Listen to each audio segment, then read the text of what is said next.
Bem-vindos ao Fitas da Vida, um podcast da rede Teixeira de Ar para matar saudades dos filmes das nossas vidas. Os meus amigos chamam-me Abé e hoje tenho comigo a minha querida Andreia e o meu querido Hugo para falar de O Labirinto do Fauno, o conto de fadas para adultos realizado por Guilherme Del Toro de 2006. From the imagination of Guillermo del Toro.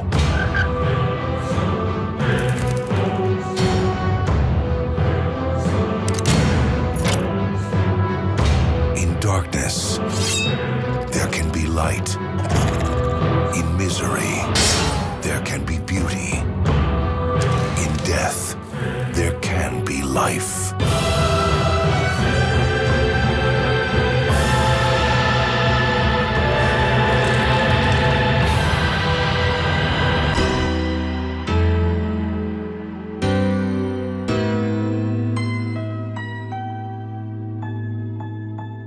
O Labirinto do Fauno é um filme do Guilherme Del Toro que na nossa poll interna ganhou ao Anti-Choque Mal Acompanhado, Ghost in the Shell, Relatório Minoritário, There Will Be Blood e Matrix, e eu acho que foi uma escolha da nossa querida Andreia. Porquê é que escolheste este filme, Andreia? O que é que nós gostamos deste filme? Eu lembro-me que este filme na altura impactou-me ao nível da primeira vez que eu vi filmes do Tim Burton ou do Wes Anderson, todos esses criadores que são extremamente originais na forma de contar histórias. Eu lembro-me, fiquei mesmo super impactada da forma como ele conta a parte de, no fundo ele resolve contar a história da Guerra Civil em Espanha com um lado de realismo mágico, quando realismo mágico era uma noção que nem sequer existia no meu dicionário, e por isso acho que continua para mim a ser um filme icónico e um filme que resistiu bem à prova do tempo. Por isso acho que foi uma boa escolha para revermos aqui no podcast. Eu também lembro-me bem da primeira vez que vi este filme e da cena de juntar um evento histórico com fantasia. Eu lembro-me bem de ter na altura pensado, isto é uma cena revolucionária. Eu acho que eu costumava ter, quando era mais jovem, uma lista dos meus filmes preferidos de sempre, e eu acho que o Labirinto do Fauno sempre esteve lá. Hugo? Eu concordo com vocês. Eu não me lembro de ver o filme pela primeira vez e agora revê-lo foi bastante revelador também, porque não tinha reparado em coisas que na altura se calhar reparei. Mas lembro-me dessa sensação daquelas criaturas, aqueles fatos, aquilo era tudo muito real. A miúda a passar de um mundo para o outro só desenhando uma portinha. Essa mistura de mundos também gostei muito dessa mistura, mas muito mais daquele ambiente todo que é dele, que depois mais tarde com os filmes que vamos vendo dele vamos percebendo que aquilo sai tudo daquela cabecinha, eu não sei como. É impressionante. Eu estava a pensar nisso e estava a pensar que eu na verdade não vi muitos filmes do Guilherme Del Toro. Estamos a falar antes do podcast começar que há outro filme que está relacionado com este, eu nunca vi esse filme. Há o Devil's Backbone, sim. O Hellboy, que foi feito por ele, que é tipo, eu acho que vi esse filme tipo na televisão, assim, mas não me lembro nada bem desse filme. Ok, eu gosto muito do Hellboy, gosto muito, principalmente pela personagem principal, tem aquela, consegues ligar à personagem porque tem um lado muito humano, apesar dele ser aquela é o Ron Perlman, não é? E o Ron Perlman, para mim o Ron Perlman é o do é motoqueiro dos qual é o nome da série? Não me lembro do nome da série agora. Do Sons of Anarchy? Do Sons of Anarchy. Lindo. Ele era o chefe da família do Sons of Anarchy. É bem engraçado porque o Del Toro tem, eu não diria uma parceria, por acaso não fui investigar, mas ele transporta o Ron Perlman para os filmes dele. Já vem desde 92, ok. Nice. Os filmes que eu vi do Guilherme Del Toro, e vocês podem me dizer os vossos, foi The Shape of Water, Sim. e que acabou por ganhar o Oscar, e ele ganhou o melhor realizador com esse filme também, e vi o Pinóquio do ano passado, de animação, e gostei bué. Mas eu não sei porque é que não vi os filmes todos do Del Toro. Normalmente quando eu vejo qualquer coisa e eu gosto bué, principalmente quando era mais jovenzinho, eu ia ver tudo o que havia desse realizador. E não sei porque é que não fui. Tu se calhar viste um, mas não sabes que é dele. Que é Qual? o Blade 2. O Blade 2 eu vi de certeza. Eu também. E também vi o Pacific Rim. O Pacific Rim é tipo um filme de mech suits gigantes, tipo... Também vi esse filme. Esse não vi. Yeah. Vi o Crimson Peak. Eu também vi esse, o Crimson Peak também vi. E saiu recentemente o Nightmare Alley, que eu não vi. Vocês viram? Eu vi. Eu gostei bastante também. Okay. Não, por acaso não. Tenho isso na minha lista para ver, mas ainda não vi. Também tenho na minha lista e ainda não cheguei lá. Gostei bastante. Para além do grande Guilherme Del Toro. Desculpa, é interessante Diz, só ver. André. Estava aqui a dar uma vista de olhos nos filmes que ele faz e é interessante que ele tem uma diversidade de cenas, tipo, não é nada um realizador que esteja restrito a um único género. Mas e é interessante ver como é que ele traz a sua magia para cada uma destas coisas. Mas quase que parece que que ele financia projetos pessoais com tipo fazer cenas mais blockbusters, mais Hollywood. Não sei se é verdade, não sei se ele está mesmo apaixonado pelo Pacific Rim e pelo Hellboy, mas parece que ele faz tipo cenas mais comerciais para poder financiar os filmes dele. E também vi, não é dele, eu acho que não é dele, mas é escolhido por ele aquele do Cabinet of Curiosities que está na Netflix, que são aquelas short stories que eu acho que é tipo, a curadoria é dele, não é? Exatamente, ele mas ele é que... Mas está tudo muito alinhado com a estética dele e aquilo que ele gosta de fazer. As outras pessoas importantes deste filme são a Ivana Baquer, que é a Ofélia, a Carmen, que eu nem sei, nem pesquisei o nome da atriz, que eu não a conheço de mais lado nenhum, a Maribel Verdú, que também está no E Tu Mamãe Tá Bien, e a tua mamãe também, e a tua mãe também, Alfonso Cuarón, e mais recentemente vi a Maribel Verdú no último filme do Flash, que ainda está nos cinemas. Ela é a mamãe do Barry Allen. E depois temos também o Doug Jones, que é o performer do Fauno, que faz basicamente o trabalho dele em Hollywood é fazer performances dentro de fatos. Exato, e que aparece em vários filmes do Del Toro, pelo que eu percebi. Sim. E é ele também o bichinho do The Shape of Water. Exatamente. Mais alguma coisa dos atores e pessoas envolvidas neste filme? Não. Pois é, Ivana Baquero, a menina, a Ofélia. Também eu nunca vi a Ofélia fazer mais nada para além deste filme, mas pode ser a minha ignorância.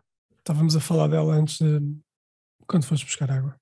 E estávamos a dizer que está tão crescida que nem parece ela. Estávamos a reconhecer, exato. Quantos anos ela tinha? Nem sequer fui pesquisar quantos anos ela tinha, 11. Vocês viram? 11 anos. Yeah. Mas ela devia ser boa atriz porque ela é boa atriz, que ela tem ali algumas emoções. Mas ele teve que... Eu não tinha isto naquela categoria, mas ele mudou um bocado o plot, porque o plot estava escrito para uma miúda de 8 anos e mudou um bocado o plot para uma miúda de 11. Por causa dela. Ok. Este é o primeiro filme que traz o Guilherme Del Toro para a ribalta do cinema. Foi nomeado para melhor filme estrangeiro e perdeu para As Vidas dos Outros. É um filme alemão que eu também gosto bué, que se calhar um dia vamos fazer aqui, no episódio 353. Os Oscars desse ano, nos Oscars desse ano, os nomeados para melhor filme foram o Departed, o Babel, As Cartas de Iwo Jima, o Little Miss Sunshine e o The Queen. E nesse ano também, e foi o Departed que ganhou com o Martin Scorsese. Há algumas polémicas sobre isso. É este mesmo o filme que devíamos ter é porque é a primeira vez que o Martin Scorsese ganha o Oscar e há aquela conversa de será que este é mesmo o filme que o Martin Scorsese devia ganhar, mas é mais aquela... Há aquela Sim, mas conversa isso de foi que como... ganha de carreira, tipo... Sim, eu acho que isso foi o que aconteceu com o Leonardo DiCaprio também, quando ele ganhou finalmente o Oscar de melhor ator. Se calhar foi um filme que menos pessoas o reconheciam como melhor ator. Tipo, Mas, quase um Oscar para compensar. olhando aqui para estes 5 melhores filmes, os filmes são bons, mas eu acho que o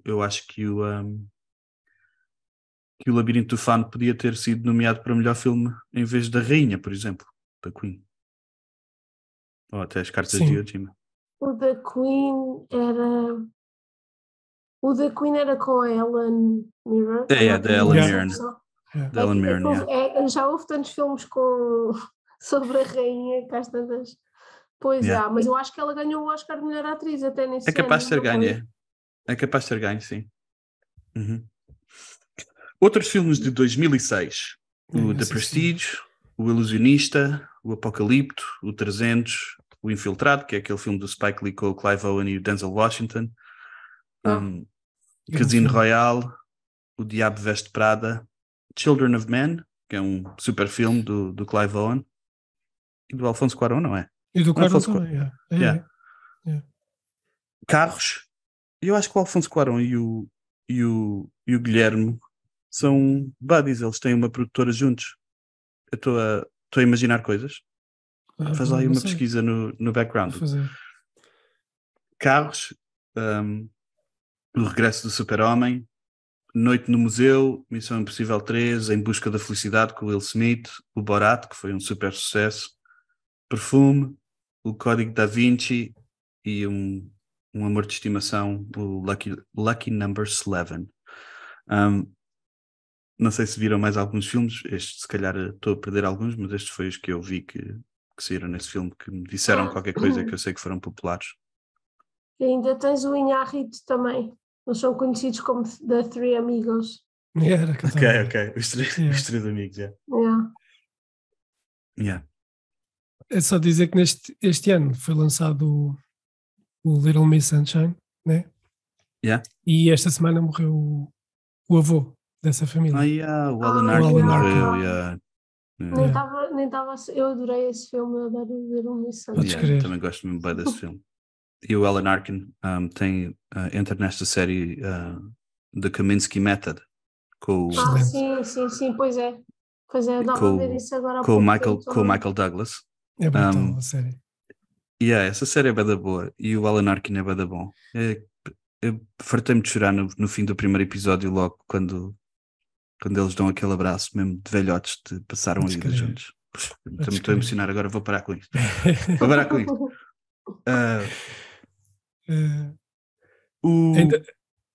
Diz.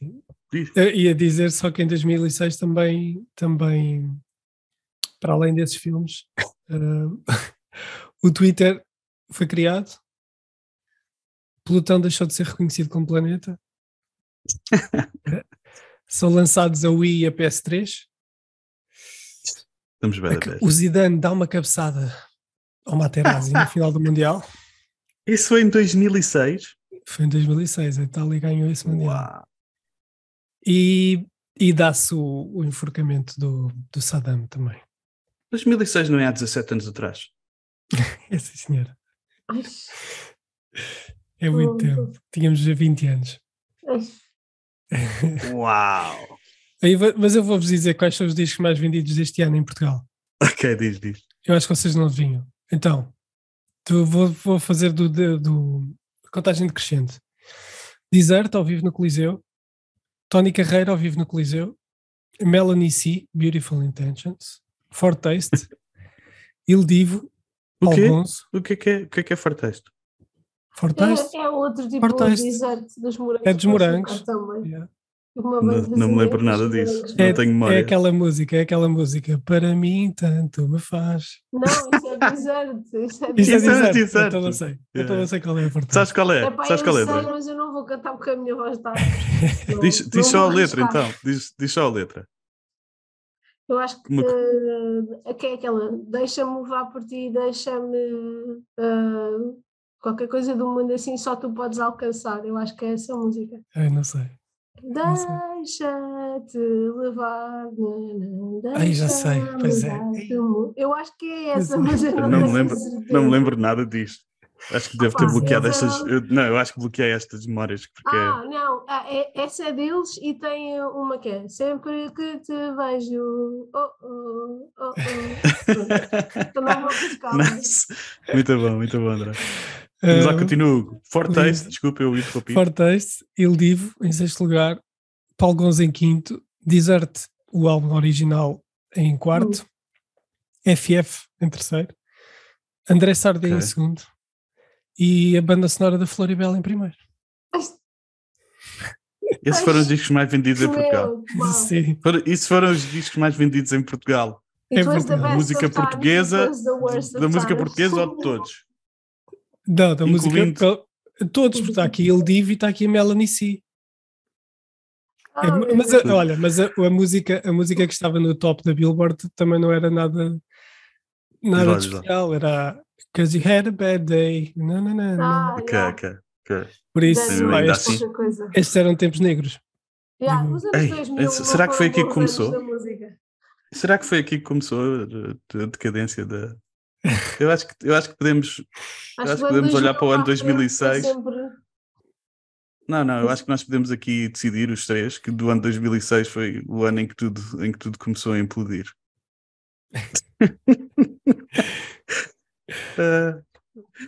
Então, o Guilherme Del Toro. Eu acho que há aqui uma cena interessante que é sobre o que é fantasia ou o que é real. O Guilherme Del Toro, eu não sei o que é que vocês acham sobre o filme especificamente, se acham que no universo do filme as coisas lhe estão mesmo a acontecer ou se a Ofélia está a imaginar. Antes de eu dizer o que o Guilherme Del Toro disse, o que é que vocês... Se calhar vocês viram que o Guilherme também pesquisaram, mas eu sempre achei que tivesse a acontecer. Apesar de naquela última cena o capitão não ver o Fauno, eu sempre achei que o Fauno conseguiu sair, aliás, ver-se o capitão a chegar e ia lá falar com o Fauno, falar para o nada, não é? Mas eu sempre achei que estava tudo no mesmo espaço, tudo no mesmo mundo. Andréia.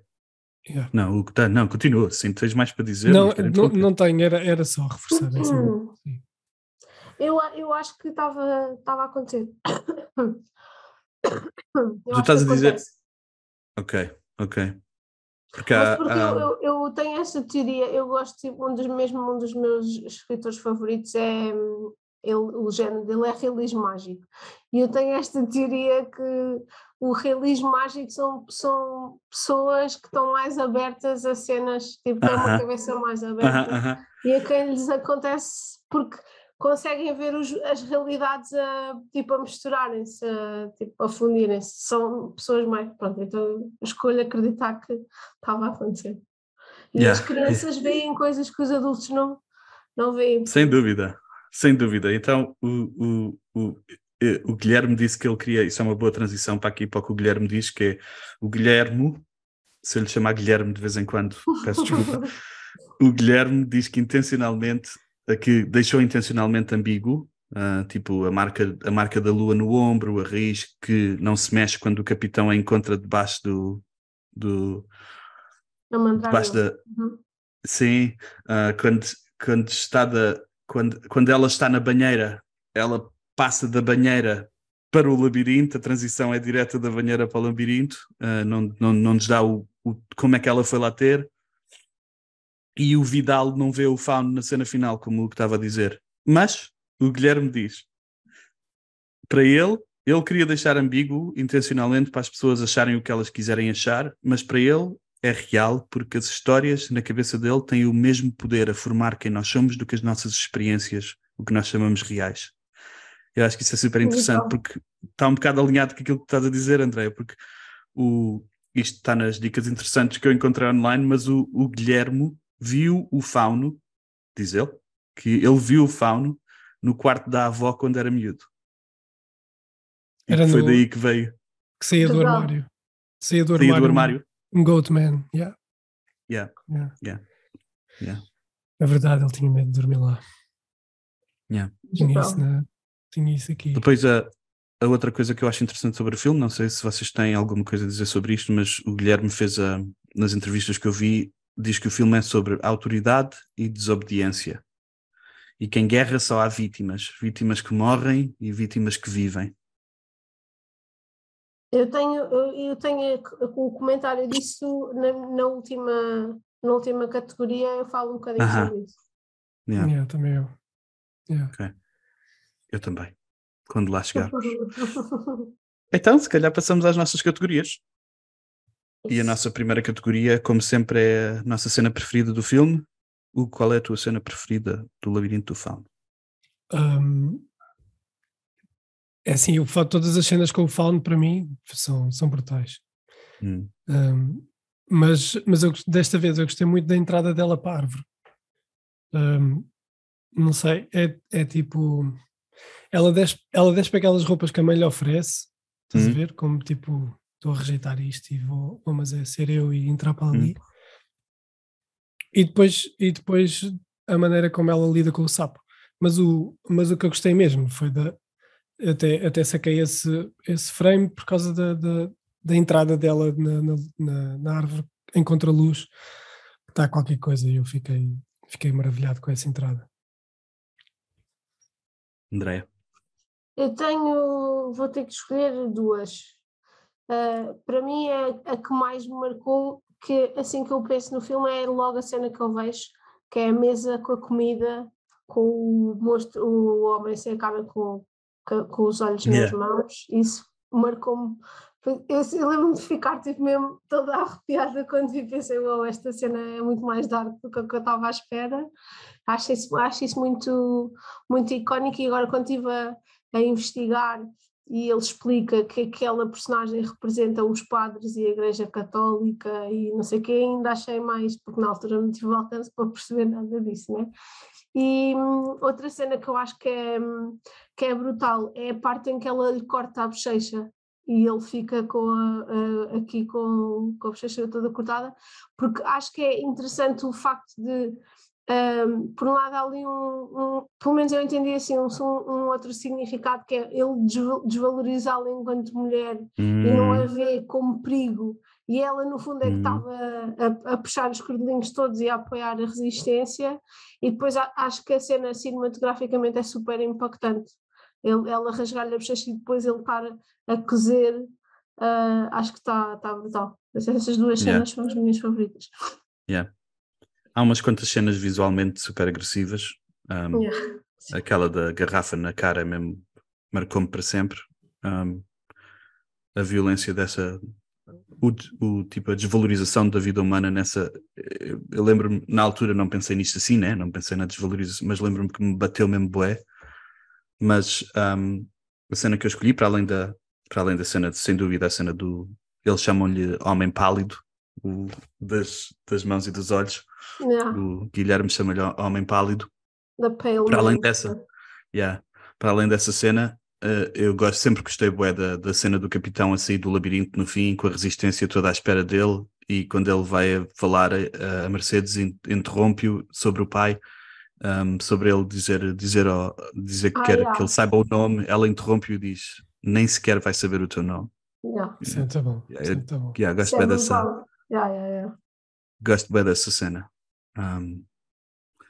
Nossa próxima categoria é Yippee-ki-yay Motherfucker, melhor quote do filme. Qual é que tens, Andréia? Eu tenho precisamente aquilo que estávamos a falar da cena da obediência, em que ele lhe pergunta: então porquê é que não me obedeceste? Porque se não tiveste. Ele pergunta ao médico porque é que não me obedeceste, se não tivesse obedecido era muito mais fácil. E ele responde: porque obedecer por obedecer, assim, sem pensar, só pode fazer pessoas como você, capitão. E eu acho que isso diz tudo, tipo. E o mal acaba por triunfar muitas vezes por causa disso, porque há pessoas que obedecem cegamente sem questionar, e depois a resistência é sempre formada daquelas pessoas que não conseguem, que não conseguem obedecer, que valores mais altos se levantam. Então essa é a minha favorita. Eu escrevi exatamente a mesma, André. Qual é que tu escreveste? Também. Essa cena é bem da boa. A cena do... Eu ia pôr na minha cena preferida, mas como gostava tanto da Quote, quis dar outra cena. Eu gosto mesmo bem dessa cena do Dr. Ferreiro. Provavelmente é português. Alexandre Ferreiro. É uma resistência. Sem espeto de pau. Ao galego. Pode ser galego. A nossa próxima categoria é o Mantorras do filme. Isto foram as 3 coisas que eu escolhi. O meu primeiro Mantorras é a música que a Mercedes canta. Que aparece só umas quantas vezes e tem um impacto bem grande no filme. Depois eu pus o Homem Pálido, que aparece só um bocadinho, mas durante os momentos em que o Homem Pálido aparece, não há mais nada, não existe mais nada no filme. E depois eu perguntei se o Fauno não conta como Mantorras do filme, porque o Fauno não aparece, na verdade, assim tantas vezes. Não sei se chega a estar 10 minutos no filme. Sim, eu também pus o Fauno por causa disso, porque ele é que vai disputando a ação e não aparece assim tanto. Apesar de ter uma presença super impactante e o nome do filme ser o dele, mas acho que acaba por não aparecer assim tanto. Eu tinha pensado no Fauno, só não o pus porque achava que ele tinha muita importância e que se calhar não tem sequer 10 minutos no filme. Se calhar não tem. E acabei por pôr o bebê, porque o bebê despoleta ali uma série de ações que faz com que a miúda também, aliás, faz com que o pai vire completamente, o capitão vire completamente e decida realmente que a Ofélia não lhe interessa para nada, nem sequer a mãe do bebê lhe interessa, por isso. Nunca interessou, na verdade. Nunca interessou, não. O Capitão Vidal, infelizmente, é mesmo mal encarnado. Nem sequer não tem mesmo nada, não tem nenhuma característica positiva. Na categoria Eixe é aquele gajo, eu só pus a Mercedes porque eu conhecia do E tu mamãe também e escrevi assim. Talvez tenha visto o Monstro das Mãos nos Olhos na estação da Amadora à noite quando era É lindo. E vocês têm algum Eixe é aquele gajo? Eu também pus a Mercedes, Eu vi o Itumaman também, mas não me lembro dela no filme. Não. A cara dela diz-me qualquer coisa, mas não sabia bem de onde. Não conhecia ninguém destes atores. Pus só também o Fauno, não é o Fauno, é o Doug Jones. Já tínhamos falado. Porque eu só nas pesquisas é que percebi que ele era de mais filmes. E pronto, e pulo aqui. Embora eu pus aqui no Eixe daquele gajo e disse que a cara dele nem sequer aparece, né? Mas eu acho que eu não sei se ele tem algum crédito em que aparece a cara dele sem ser em todos os que eu tinha na minha pesquisa rápida parece que ele faz sempre tipo ele é tipo aquele gajo que faz do Senhor dos Anéis, o Andy Serkis. Ele é tipo esse gajo, ele faz mas o Andy Serkis deu o salto. O Andy Serkis deu o salto de puppeteer. Tens mais alguma coisa? Ficamos a torcer pelo Doug Jones. Se calhar ainda não. Enquanto há vida há esperança, Doug Jones, tu vais conseguir. Não tenho mais. A próxima categoria são as dicas que não envelheceram bem. Cenas meio woke ou que tenham efeitos especiais datados. A cena, apesar de eu concordar contigo que a cena da árvore e do sapo é boa, o sapo já está um bocado desatualizado. Tecnicamente o sapo está um bocado desatualizado. Mas há uma razão para isso. O sapo, aquilo era para ser tudo prático, tudo live action. Mas depois começaram a perceber que o estúdio ia ficar demasiado grande, porque o sapo também tinha que ser, ele queria uma visão do sapo um bocado mais de claustrofóbica, estás a ver? Do sapo ser tão grande que não cabe mais nada no espaço. E como viram, ele depois começou-se a perceber que aquilo estava a demorar tanto tempo a construir, não sei o quê, decidiu fazer uma mistura dos dois. E pronto, e por isso é que o sapo parece E mesmo que sai da boca dele a também língua. não parece. Yeah. Sim. A cena é bué da boa, mas e no geral eu não acho que, pelo menos eu não senti que os efeitos especiais estivessem datados no geral, acho que no geral Yeah. ainda está bem bom, mas só o Sapinho é que precisava de uma ajuda. Sim. Sim, Tens também alguma coisa, concordo. André?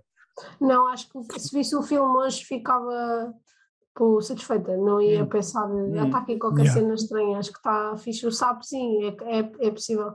A mim o que me chateou no sapo nem teve tanto a ver com o sapo em si, foi bem fácil. Tipo, não houve assim, tipo, parecia que era uma prova toda, não sei o quê, e ela basicamente dá-lhe ali 2 dedos de conversa e resolveu logo o problema. Estava à espera que fosse uma coisa mais difícil. A mim, essa cena me perturba, mas isto é uma cena de uma pessoa que sofre de ligeiro OCD, é a cena dela pôr a roupa lá fora e estar toda cagada e eu pensar, ai, a mãe dela, ela vai chegar a casa e ela está toda, não sei o que, estava bem enervada enquanto isso estava a acontecer. Pois ela chega cá fora e a roupa está na lama e eu estava mesmo tensa, estava mesmo nervosa com o que estava a acontecer. É bem engraçado porque nessa cena, quando eu vi as roupas, já não me lembrava disso, e quando vi as roupas todas sujas e começa a chover torrencialmente, assim, fixe, ela vai conseguir lavar a roupa antes de chegar a casa.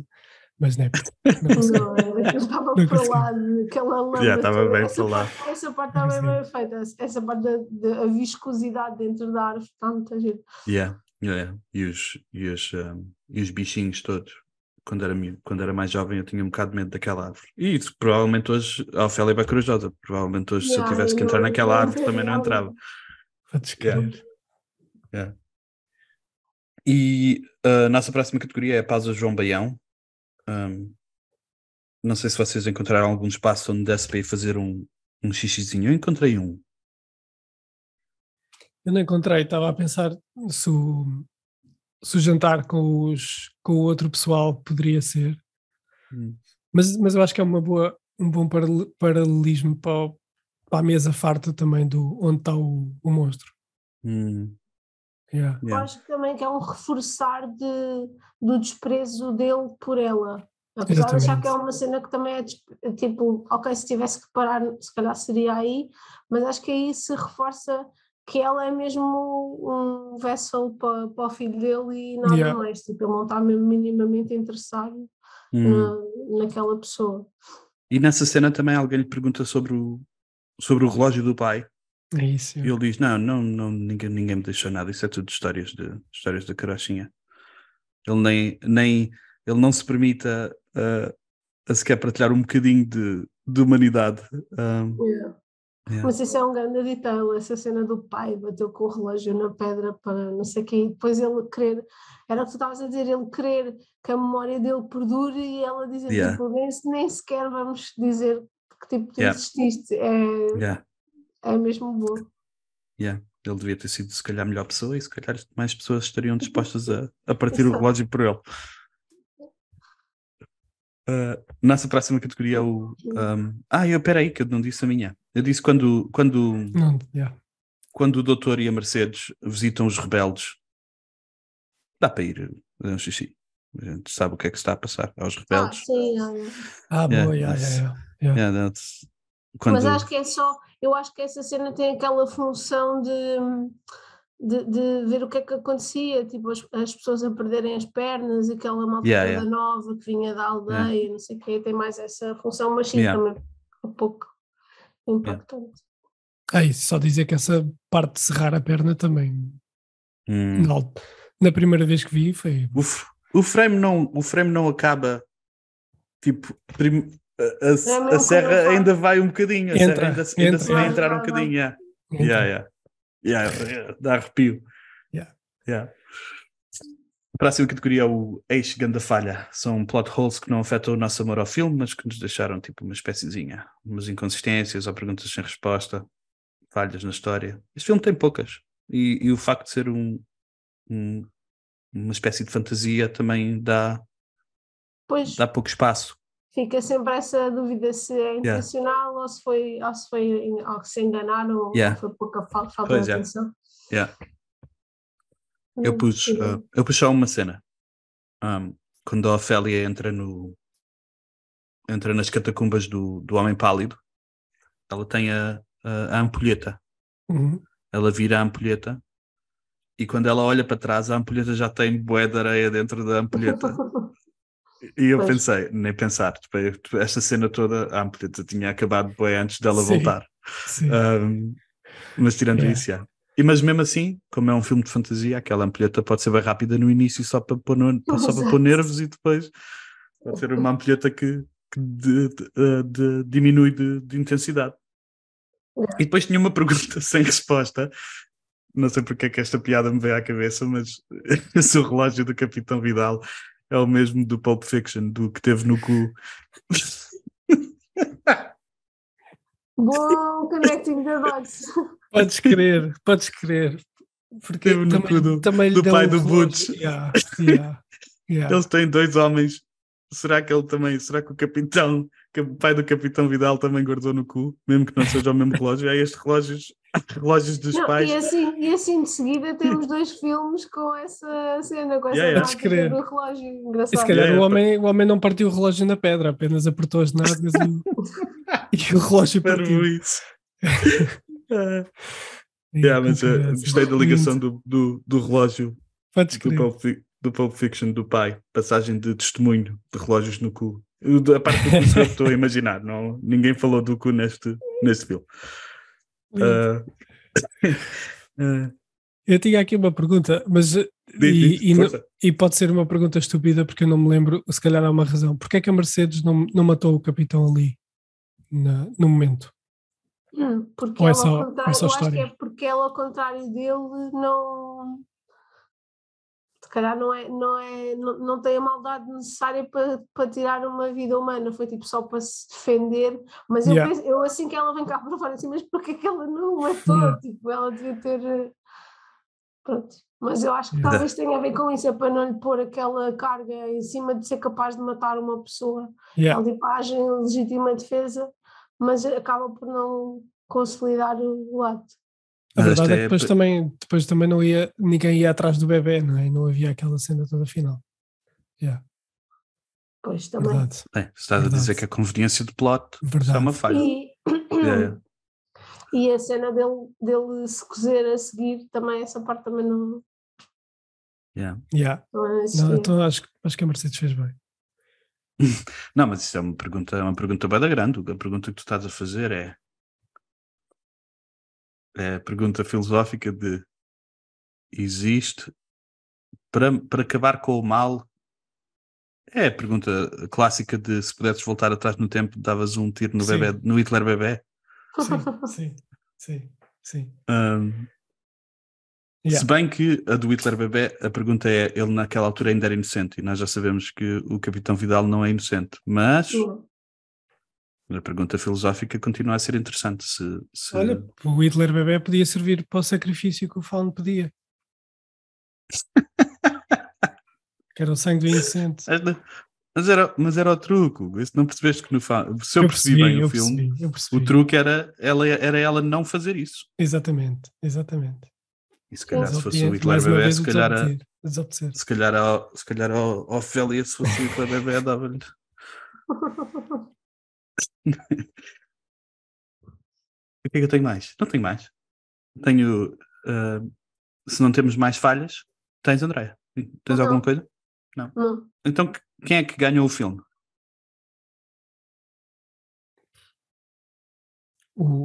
Eu pus aqui 3. Eu vou escolher só 2 pessoas. O Del Toro, por razões óbvias, porque até porque ele quase não, ele financiou o filme todo, acho eu, ou não financiou, fez com que não tivesse dependente de estúdios. Ok, então não vou dizer. O Del Toro... Não, espera aí, vamos complementar essa informação. O Del Toro abdicou do salário de receber dinheiro pós tipo de bilheteira só para poder fazer este filme. E também rejeitou tudo só para fazer o filme. Rejeitou fazer o filme em Hollywood para não estar preso para não ter limitações criativas. Esse também tinha aqui. Mas todos, apesar de ter sido oferecido o dobro do budget que tinha Pois já, e para o filme, exatamente. não só porque Hollywood queria fazer o filme em inglês e ele rejeitou essa oferta porque ele achava que era bem importante fazer o filme em espanhol. Yeah. Sim, e ele ter legendado o filme, porque o Devil's Backbone, nas legendas, ele achava que não faziam jus ao filme e ele acabou Yeah. por legendar o próprio filme. Yeah. Há aqui uma dedicação de que tudo Yeah. vai sair como ele. Yeah. Yeah. Isso rendeu-lhe para a vida toda. Vocês mataram 3 das minhas dicas interessantes que eu encontrei lá. Está-se bem? Eu pus aqui todos os que contribuíram para os costumes, porque o do Fawn está brutal, o Homem Pálido está brutal, está qualquer coisa. Brutal. E eu lembrei-me, eu estava a ver quando vi o Fawn agora, lembrei-me daquelas personagens que andavam na Expo 98, não sei se lembram, a fazer tipo a peregrinação, que eram os olharapos. Yeah. Lembrei-me desses, mas gostei bem dos costumes. Quem é que ganhou o filme, André? Eu tenho quase a mesma coisa, eu tenho o Guilherme, a equipa de make-up, que acho que fizeram um trabalho brutal, o realismo mágico, porque acho que traz aqui a cena interessante, e por outro lado tenho também o povo espanhol, que acaba por dar a volta e tipo reconquistar a sua liberdade. Yeah. Mas Ainda acho demorou um bocadinho.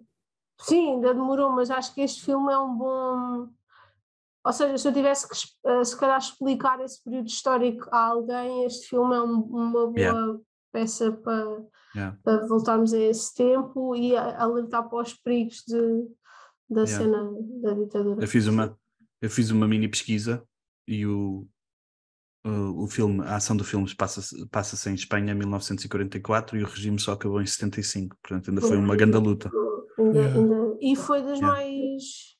Eu acho que nós em Portugal nem temos muita noção, apesar de estarmos aqui ao lado e ter havido bué da malta que veio para cá, que fugiu para cá, nós na escola, eu pelo menos senti isso, na escola nós não abordamos tipo a violência que foi o regime franquista em Espanha, e é uma pena porque acho que era uma cena que é daquelas coisas que vale a pena toda a gente saber muito bem o que é que aconteceu. Tens muitos livros sobre o nazismo, sobre o stalinismo, mas se calhar a ditadura franquista, que foi uma coisa que aconteceu aqui ao lado, que há muita gente que tem avós e tios e malta que são descendentes de espanhóis que vieram para cá sozinhos e com a roupa no corpo, tipo, por exemplo, o Rui, a avó dele, veio sozinho aos 13 anos sem um único familiar, tipo, atravessou a fronteira.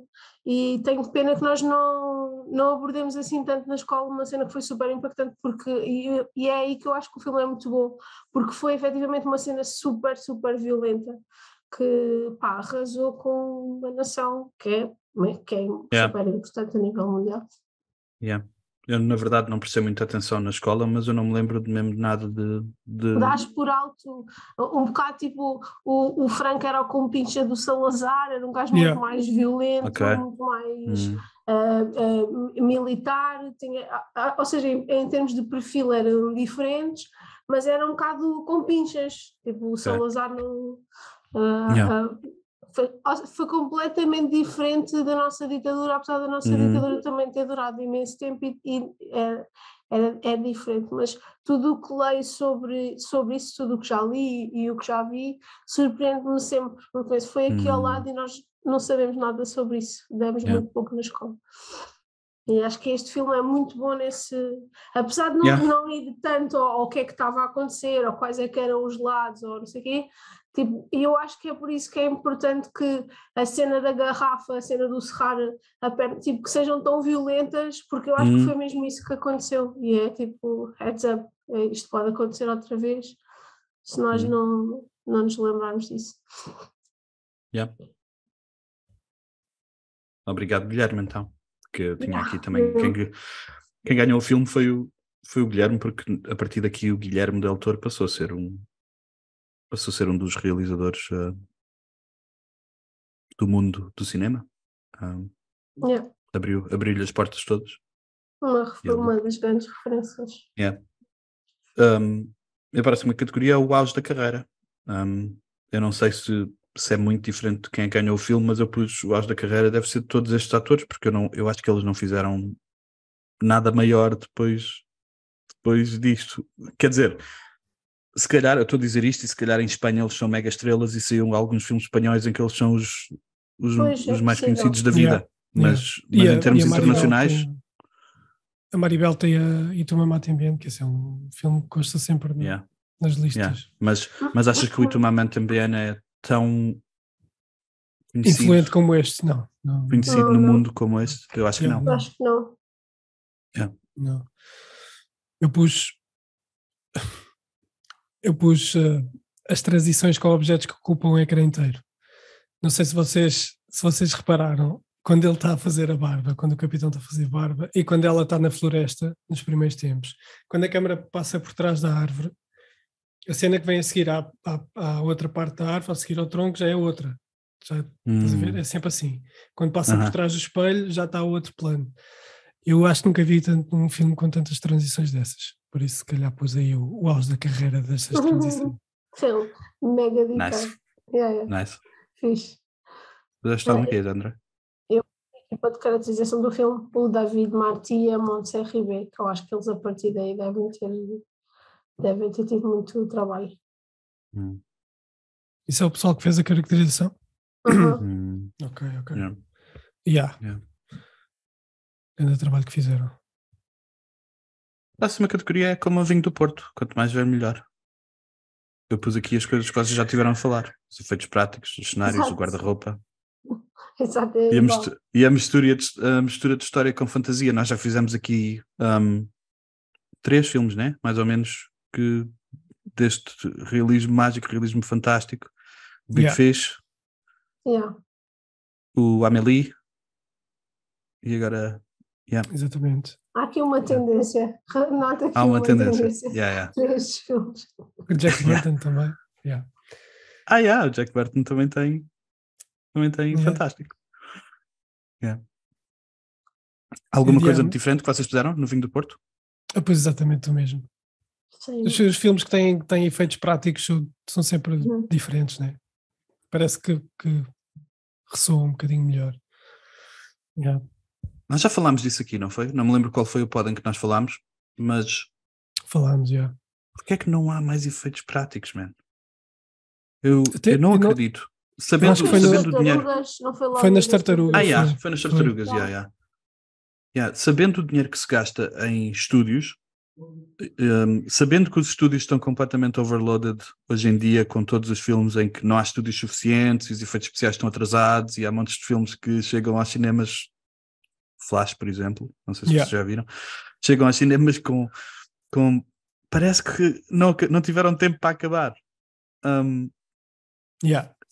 Há montes de cenas que podiam ser... Há umas que não dá para fazer, né? Se o Flash vai correr bem depressa, mais rápido que a velocidade do som ou da luz, ou lá o que é que ele corre, não pode fazer isso com efeitos práticos, a velocidade dele.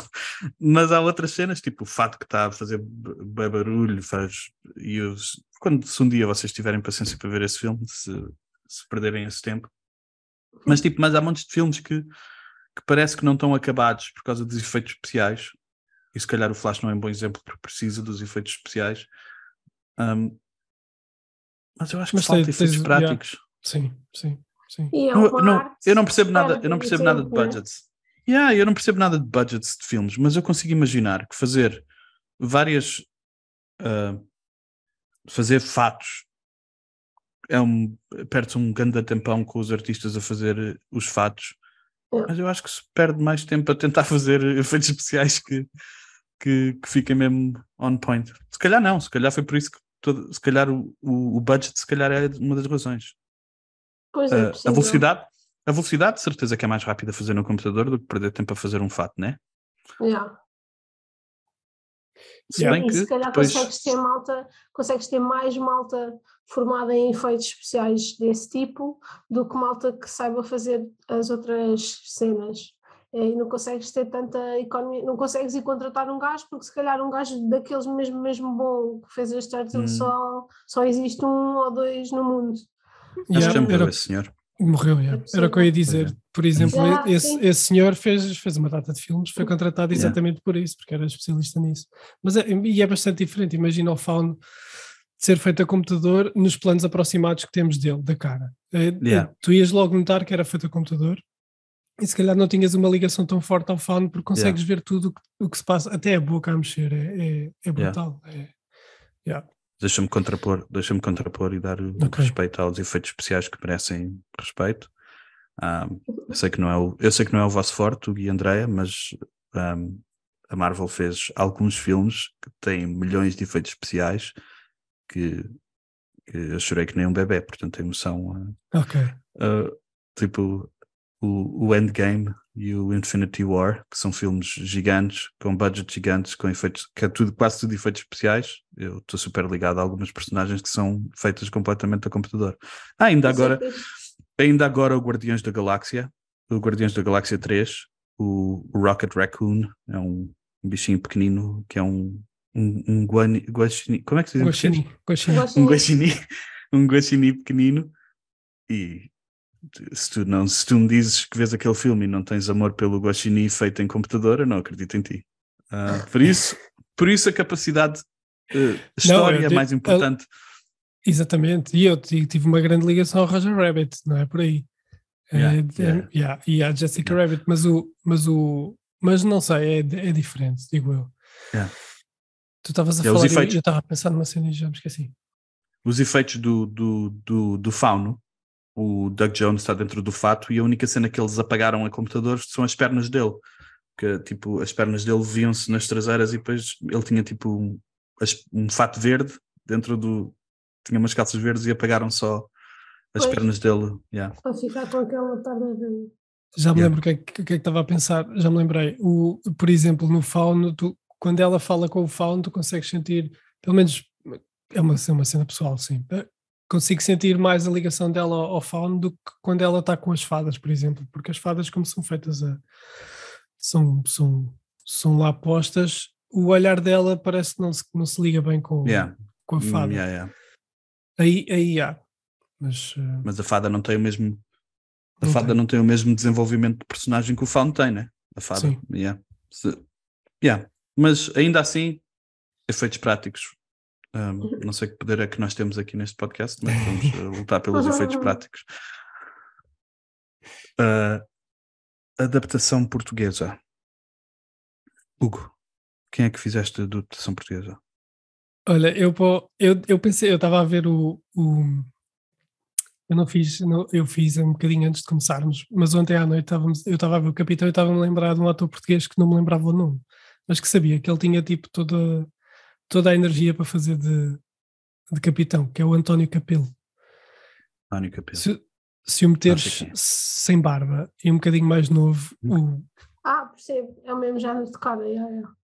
É perfeito. E também tem aquela austeridade necessária. Tem. Sim. António Capelo. Sei quem é esse senhor. Eu só pus 3 personagens e fiz aqui a Mercedes, que podia ser a Ana Bustorff. Já não havia o nome da Ana Bustorff. E o médico. Acho que é importante trazer a Ana Bustorff de volta. Eu acho que ela está de volta, por acaso. Ela está a fazer qualquer coisa na televisão. Eu acho que ela está de volta. No outro dia, ela está a fazer qualquer cena. Numa novela, acho. O médico poria o Orlando Costa, que infelizmente já não está cá, mas era o do Zé Gato, que é, pronto, tem aquele... sim. Aquele ar de médico.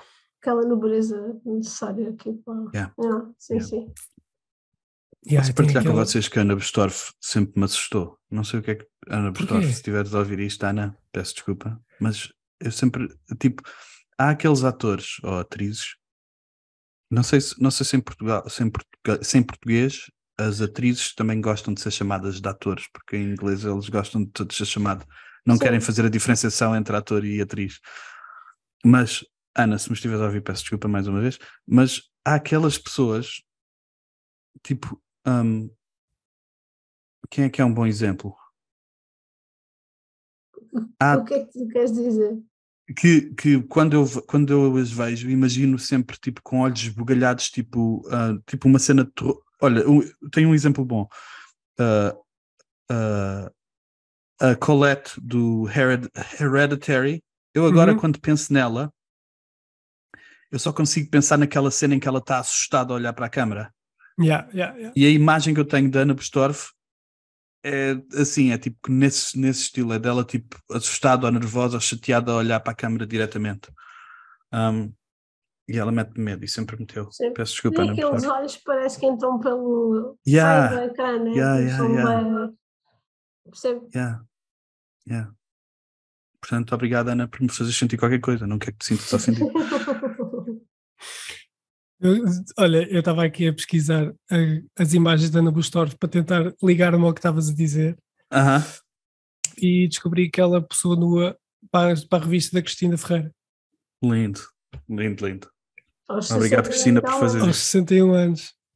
Obrigado por fazer isso. Mas eu por estou a nós, perceber Cristina. estou a perceber o que estás a dizer, porque ela sempre teve aquela expressão mais, ela parece ser uma mulher com boa força. Como é que eu ia dizer isto? E eu gostava de saber de onde é que vem. Eu não sei de onde é que vem, porque deve ter sido alguma cena que eu vi com a Ana Bustorff, que ela deve ter feito alguma cena em que me deixou. Tens mais alguém para a adaptação portuguesa? Não. E tu, André, adaptação portuguesa? Não, a única cena que eu tenho é que gostava que tivessem feito isto, mas para a altura do Salazar também, qualquer cena assim. Curtia, sentia-me bastante lisonjeada se o Guilherme tivesse feito sobre nós em vez dos espanhóis, acho que era muito fixe. Mas o Guilherme não é espanhol, portanto é interessante que ele tenha uma ligação tão grande à Guerra Civil. Imagino que haja alguma ligação México-Espanha em termos de Guerra Civil. Imagino que haja. Mais uma coisa que eu não sei, que não aprendi na escola. Olha, para o Faun, se fosse a versão portuguesa, podia ser um Olhar Up, que é mesmo. Eu não fazia ideia que era um bestiário, um monstro português. Ok, Olhar Up. É bom para Salazar. É bom para esse filme que a Andrea está a sugerir. Ainda se pode fazer, ainda há tempo. Ainda não acabou. Sim. Podemos fazer nós um dia. Dicas interessantes que encontramos online. Vocês já mataram algumas das que eu tinha aqui, que deu muito trabalho de pesquisar, mas ainda tenho aqui mais algumas. Esta já fiz. O Guilherme diz que o Faun lhe apareceu quando era miúdo na casa da avó, saiu de trás do armário. O Guilherme perdeu, ele é famoso por compilar blocos de notas com todas as cenas para os filmes que ele quer fazer. E ele perdeu este bloco de notas na traseira de um táxi e pensava que tinha sido o fim do Labirinto do Fauno, nunca ia conseguir fazer. E ele lá tem os sketches todos, há umas imagens bem giras do livro dele, tem os sketches do Homem Pálido, tem sketches da árvore, tem sketches das cenas todas lá no livrinho dele. O motorista encontrou e quando percebeu que era uma cena importante, encontrou o Guilherme Del Toro e devolveu com muita dificuldade. E o Del Toro, por causa desse evento, ficou convencido que era uma bênção e que precisava mesmo de fazer este filme, por ter perdido e ter sido devolvido. Tenho aqui mais uma gira, que é o Stephen King. Viu o filme sentado ao lado do Guilherme Del Toro e quando, na cena do Homem Pálido, ele viu o King a assustar-se e ele diz que a experiência de ver o King, a ver a reação do King foi equivalente a ganhar um Oscar. Lindo. Eu também tinha essa. It was the best thing that ever happened to me in my life. Sim, porque o Stephen King é tipo o rei do terror. Rei do terror. Muito fixe. Vocês têm algumas dicas? Para além de todas as que já fomos falando e das que disseste agora, o Doug Jones, que é o Faun, aprendeu espanhol para este filme. Embora tenham substituído a voz dele depois, mas dizia ele que era para se ligar mais à personagem e para dar um ar mais realista aos diálogos. E, a boca que está a mexer é a boca do Doug Jones? Ou é tipo... é dele. Ok. É dele. Okay. E aquelas duas fadas que morrem estão creditadas no filme como Cheech and Chong e diz May they rest in peace. Uma delas foram duas que morreram. Duas, são... E essas são só essas que tenho, para além das que já fomos dizendo. Eu estava aqui a pesquisar, entretanto, desliguei-me 2 segundos porque estava a pesquisar a ligação do Del Toro à Espanha e não sei se vou dizer algum repetido, por isso se eu disser, peço desculpa. Eu já tinha dito lá atrás que o Pale Man representa a Igreja Católica, o fascismo and the church eating the children, é a explicação que ele dá.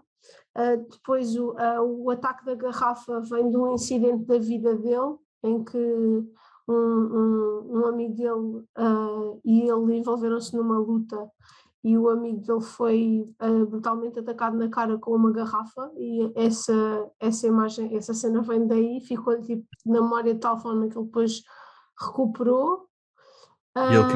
E ele fez questão de que nós tivéssemos toda essa gravada na memória, que ele tinha também.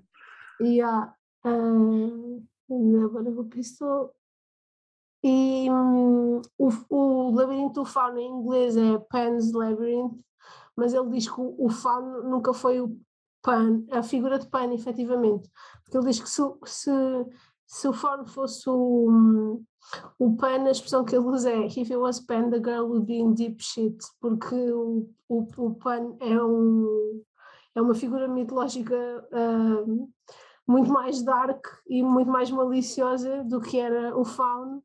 E é engraçado que tenha acabado por ser esse o nome do filme, tipo, não era, na verdade não foi uma escolha do realizador, e foi aquilo que eu já tinha dito precisamente acerca de escolhas e de traduções, decidi legendar o filme, porque no Devil's Backbone não ficou como ele queria, e então ele e um amigo e um assistente decidiram durante um mês de legendar o filme todo para garantir que as legendas eram fiéis à história. Nice. Existe a palavra fauno em inglês, eu acho. Faun é uma palavra. É estranho que eles não tenham escolhido a palavra faun. Mas faun não é para Pan. Faun não é uma espécie de... Mas acho que era porque o Pan é uma figura mais familiar para as pessoas, para o imaginário do que o fauno. Se calhar para nós fauna é mais... Então, mas naquele filme do armário, como é que se chama aquele filme do... Babadook. Não há um fauno lá As Crónicas em de Nárnia. Nárnia. Sim. Isso. Tem um fauno. É um fauno, sim. Yeah. Mas eu não sei como é que eles traduzem isso em inglês, na verdade. É assim, o faun em inglês é um veado jovem. Ah, é? É um faun, é um veado jovem. É. Ok. Agora, por curiosidade, eu estava a ver se descobri. É o Mr. Tumnus, né, que estás a falar. Yeah. Pois, aqui se pesquisares diz Tumnus is a faun in the Narnia books. Pois é.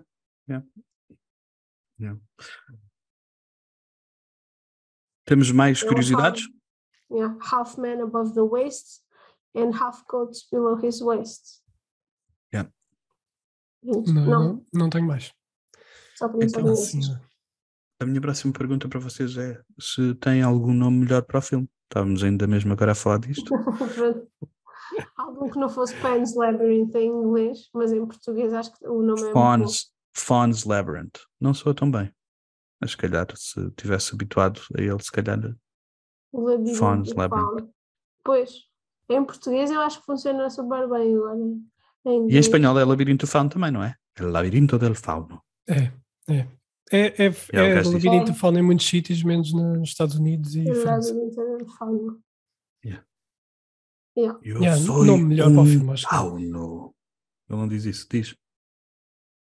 Diz, depois de um grande discurso. Então, e o que é que queriam levar para casa? Colecionáveis do filme? Eu levava a mandrágora. Tenho uma cena com mandrágoras que já vem da altura do Harry Potter também. Que é uma mandrágora? É a plantinha que está debaixo da cama. Eu escrevi a raiz bebê. Eu não sei esses nomes. Aquilo é uma... Eu sei por causa do Harry Potter. Há uma cena icónica que eles puxam as mandrágoras do vaso e elas começam a chorar. E eu levava a mandrágora. Depois a raiz bebê também. E pus o fauno. Gostava de ter aquele fauno em miniatura se calhar gostava, se calhar tão grande não queria. Epá, grande não, o Fauno é um bocado assustador, tu ficas sempre na dúvida, tipo, quais é que são as intenções dele, né? Yeah. Tipo, E também pus aqui o Homem Pálido em tamanho real e punha no canto do quarto do meu filho durante a noite, no quarto do meu filho, quando ele se portasse mal. Que horror. Lindo. Parenting one-on-one, what not to do. Se ele fizesse alguma cena, ele punha o gajo punha os olhos e ia atrás dele. Ele tinha que se Opa, orientar. imagina, aquilo lá parado e depois é assustador. Eu não sei, a cabeça dele, tipo, para imaginar aquilo, pá, é assustador. É bem boa ideia. Até aquelas peles penduradas causam confusão. As peles penduradas é grande a pormenor. Do que é que tu puseste? Eu pus 3, mas vou escolher 2.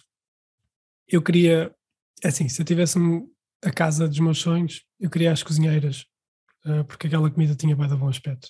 E eu não queria ser capaz de cozinhar aquilo. Mas qual? A que estava no labirinto, a que Em estava cima. no Pale Man, é que essa também tinha um bom aspecto. Pois tinha. Essa também tinha bom ar. E queria o livro das encruzilhadas, porque sabe, é da jeito de saber o que é que se vai fazer, o que é que se... Não teria tanta piada, mas dá bem da jeito de saber o que fazer quando não sabes, quando estás indeciso. Era só abrir, está feito. Desculpa, eu lembro-me de uma curiosidade que tenho aqui escrita há bocado passou-me, que eu acho que vou só destacar porque destaca a qualidade, a forma como o filme foi feito. O filme foi gravado na pior seca que a Espanha tinha visto nos últimos anos. E tudo aquilo é camuflado para parecer. Eu acho que isso é importante só destacar porque é tão escuro e úmido o ambiente do filme e eles conseguiram tipo reproduzir, apesar de estarem tipo num terreno árido, conseguiram criar esse ambiente. Eu pelo menos tenho quando imagino esse filme vejo sempre muita chuva, tudo muito molhado, muito escuro, e é interessante que isso tenha sido feito numa altura que as condições climáticas na verdade não propiciaram nada disso. Portanto, é mais um testemunho da genialidade destes senhores que fizeram este filme.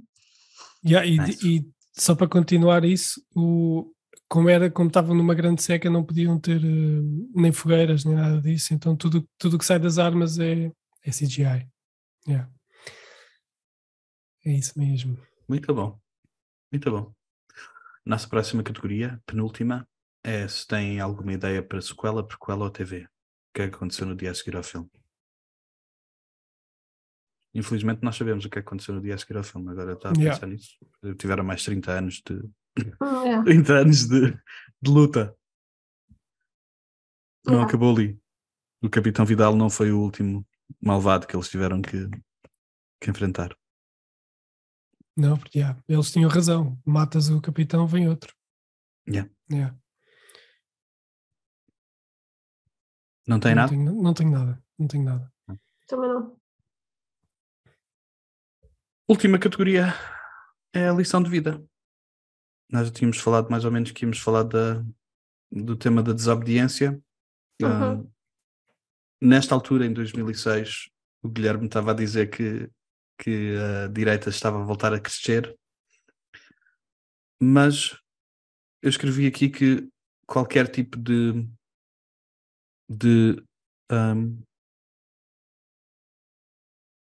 pedido para obedecer sem questionar, eu acho que é o que este filme está a tentar, é a lição de vida deste filme, é nós não nos deixarmos não questionar.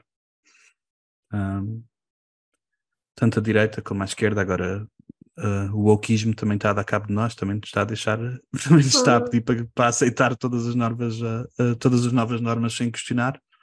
Sim, estas bolhas ideológicas bolhas ideológicas, o Guilherme diz assim, não se metam nisso, não se metam nas bolhas ideológicas.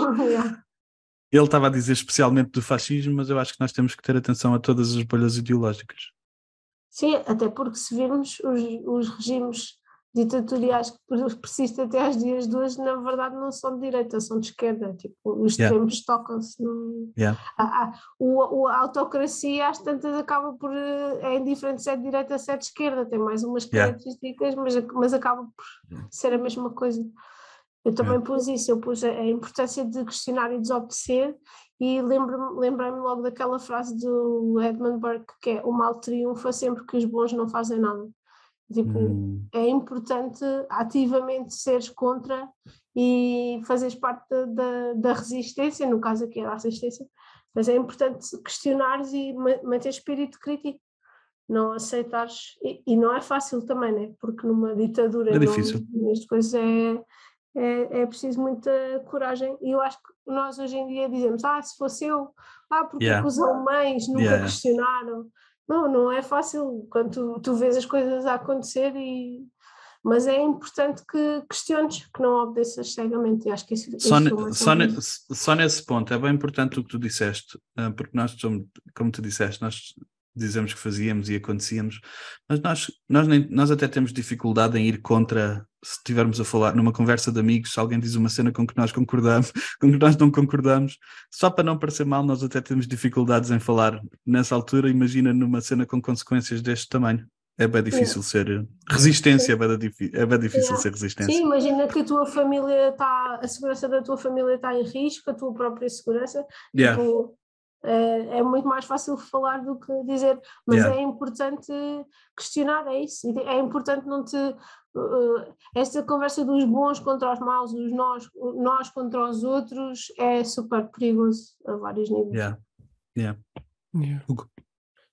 Eu tinha, antes de ler o que ele tinha pensado para este filme, mais temática, não é temática, mas a mensagem por trás do filme, tinha escrito sacrifício pessoal em prol do outro, mas no fundo é o que ela faz também quando está a desobedecer, porque está a tentar fazer com que a mãe se desprenda dele, por exemplo, mesmo quando ela está no banho, a Ofélia está no banho, e a mãe diz que ela desiludiu o capitão, ela ele mostra a Ofélia a sorrir, e se calhar mistura-se aqui um bocado a coisa, porque ela sacrifica-se no final, e sacrificando-se desobedece também ao Faun. E por isso eu concordo com tudo o que vocês estavam a dizer, e estava-me a lembrar agora de uma quote do, acho que é Howard, eu tenho que ir ver o nome dele, que era: não pode ser neutro num comboio em movimento, e foi basicamente o que ela fez. Não se deixou ficar nunca, e ela e a Mercedes e o médico, e mesmo que depois, é como eles estavam a dizer, mesmo que depois venha outro capitão, não podemos deixar de fazer esta luta. Luta continua. Alguns comentários finais? É um filme do caraças. É um grande filme. E continua a ser um filme do caraças 17 anos mais tarde. 17 anos. Filme. Nós estamos velhotes. 19 não estamos velhotes. A vida ainda agora começou. Por acaso ainda só fizemos filmes muito, muito lá para trás, ainda não fizemos um mais recente. Agora pensando nisso. Mas o mais recente não pode ser também muito recente. O propósito, a razão a maneira como nós pensámos este podcast tinha sido para não ser tipo cenas super recentes, mas já podemos fazer até 2013, né? Exatamente, nós pensámos mais ou menos 10 anos, mas já podemos fazer. Já há bons anos e bons filmes até 2013, sem dúvida. Então, sem mais, foi mais um podcast da Rede Show de Adiar, para matar saudades passadas, presentes e futuras. Muito obrigado, meus queridos.